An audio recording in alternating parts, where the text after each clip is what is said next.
નમસ્કાર ખેડૂત મિત્રો, આજે તારીખ 8 માર્ચ 2025 આજની સવારની હવામાન અપડેટની અંદર માહિતી મેળવીએ તો ગુજરાતના હવામાનમાં એકાએક પલટાઓ જોવા મળી રહ્યા છે. પવનની ગતિમાં ફરી વધારો જોવા મળી રહી છે. સાથે જ ધુમ્મસભર્યું વાતાવરણ અને ઝાંખા વરસાદની પણ સંભાવનાઓ છે, તેની માહિતી મેળવીશું. તાપમાનનો પારો ઉંચકાઈ શકે છે, ગરમીનો અહેસાસ થાય તેવી સંભાવના. સાથે જ એક વેસ્ટર્ન ડિસ્ટર્બન્સ પસાર થવાનું છે, તો તેની ગુજરાતમાં અસર કેવી જોવા મળશે તેની વિગતવાર અપડેટ મેળવીશું.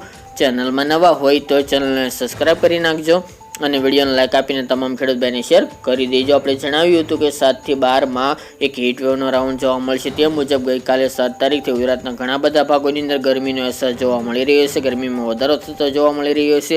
સાથે તાપમાન પણ વધે તેવી સંભાવના દેખાઈ રહી છે. ઓવરઓલ જિલ્લાઓની વાત કરવામાં આવે તો આ 12 તારીખ સુધીમાં ખાસ કરીને હોળી ધૂળેટી સુધીમાં તાપમાન કચ્છ અને ઉત્તર ગુજરાતના જિલ્લાઓની અંદર 38 થી લઈને 39 ડિગ્રી આસપાસ જોવા મળે તેવી સંભાવના રહેલી છે. જ્યારે સૌરાષ્ટ્રના તમામ ભાગોની અંદર, દક્ષિણ ગુજરાતના અમુક જિલ્લાઓ અને મધ્ય પૂર્વ ગુજરાતના જિલ્લાઓ આ વિસ્તારની અંદર 40-41 ડિગ્રી તાપમાન પહોંચે આ દિવસો દરમિયાન તેવી સંભાવના રહેલી છે. ખાસ કરીને અત્યારે 2 દિવસથી રાત્રિનું તાપમાન થોડું નીચું જોવા મળ્યું હતું, જેના કારણે વહેલી સવારે ઠંડીભર્યું વાતાવરણ પણ જોવા મળ્યું હતું. કારણ કે ઉત્તર ભારતમાંથી વેસ્ટર્ન ડિસ્ટર્બન્સ પસાર થયું છે. સાથે જ ત્યાં વરસાદની હિમવર્ષા પડી રહી છે, જેથી ગુજરાતના હવામાનમાં એકાએક પલટાઓ જોવા મળી રહ્યા છે. પરંતુ હવે મિત્રો ફરીવાર રાત્રિનું તાપમાન પણ સેટ થવા લાગશે. જે ઠંડીનો અહેસાસ થઈ રહ્યો હતો તેમાં ઘટાડો થઈને રાત્રિ દરમિયાન પણ ગરમીનો માહોલ સર્જાય તેવી શક્યતા રહેલી છે. પરંતુ તે આગામી દિવસમાં જોવા મળશે. હમણાં રાત્રિનું લઘુત્તમ તાપમાન નોર્મલ આસપાસ જોવા મળે તેવી શક્યતા રહેલી છે. જ્યારે મિત્રો બપોરનું તાપમાન હવે ધીરે ધીરે વધતું જોવા મળશે.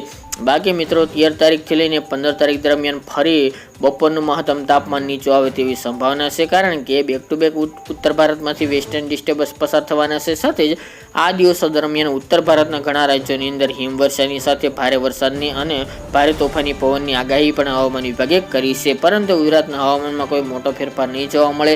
આ ચોક્કસપણે 10 થી લઈને 15 તારીખ દરમિયાન ઉત્તર ભારતમાંથી વેસ્ટર્ન ડિસ્ટર્બન્સ પસાર થશે તો ગુજરાતના હવામાનમાં પલટો આવી શકે છે અને વાદળો જોવા મળે તેવી શક્યતા દેખાઈ રહી છે. બાકી 15 તારીખ સુધી હમણાં ગુજરાતની અંદર માવઠું થાય તેવા સંકેતો જોવા મળતા નથી. જો કોઈ પણ ફેરફાર હશે તો અપડેટ આપતા રહીશું. બાકી મિત્રો પવનની વાત, હાલ પવનની ઝડપ વધી હતી, પરંતુ ફરી પાછો ઘટાડો જોવા મળી રહ્યો છે.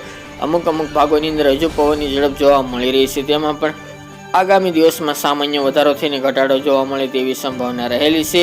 તે ઉપરાંત મિત્રો વેસ્ટર્ન ડિસ્ટર્બન્સને કારણે ગુજરાતના હવામાનમાં પલટાઓ જોવા મળી રહ્યા છે, જેથી ગુજરાતમાં વહેલી સવારે પશ્ચિમ સૌરાષ્ટ્રના ભાગો અને કચ્છના ભાગોની અંદર હળવી તો અમુક જગ્યાએ ઘાટી ધુમ્મસ જોવા મળી રહી છે. તેની સાથે ઝાંખા વરસાદ પણ જોવા મળી રહી છે.